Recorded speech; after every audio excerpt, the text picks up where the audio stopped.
Latin Bangla super কাপকে ঘিরে যতটা উত্তেজনা তৈরি হয়েছিল, ব্রাজিল আর্জেন্টিনা ম্যাচ মাঠে গড়ানোর আগেই তার বড় অংশ মিলিয়ে গেছে নানা অব্যবস্থাপনা ও অনিয়মের কারণে। জাতীয় স্টেডিয়ামে সাংবাদিকদের উপর হামলা, আয়োজকদের চুক্তিভঙ্গ ও টিকিট অরাজকতা, সব মিলিয়ে ক্রীড়া মন্ত্রণালয় স্টেডিয়াম বরাদ্দ বাতিলের পাশাপাশি ম্যাচ স্থগিতের সিদ্ধান্ত নিতে বাধ্য হয়েছে। তবে এসব বিশৃঙ্খলার মাঝেও মূল রহস্য রয়ে গিয়েছিল আড়ালে। আমাদের তদন্তে উঠে এসেছে আরও চমকে যাওয়ার মতো তথ্য। আর্জেন্টিনা থেকে আসা আতলেতিকো চার্লোন নামের দলটিকে টুর্নামেন্টের জন্য পেশাদার ফুটবল ক্লাব হিসেবে প্রচার করা হয়েছিল, অথচ আর্জেন্টাইন ফুটবল ফেডারেশনে নিবন্ধিত কোনো ক্লাবই নয় তারা। আর্জেন্টিনার পেশাদার ফুটবলে 5টি স্তরে মোট 138টি ক্লাব খেলে, যার একটিতেও আতলেতিকো চার্লোনের কোনো নাম নেই।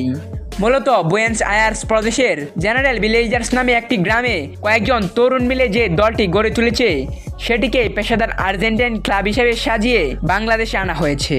অর্থাৎ আন্তর্জাতিক স্বীকৃতি তো নয়ই, স্থানীয় পর্যায়েও এটি আনুষ্ঠানিক কোনো ক্লাব নয়, বন্ধুদের মিলেমিশে খেলা একটি দল।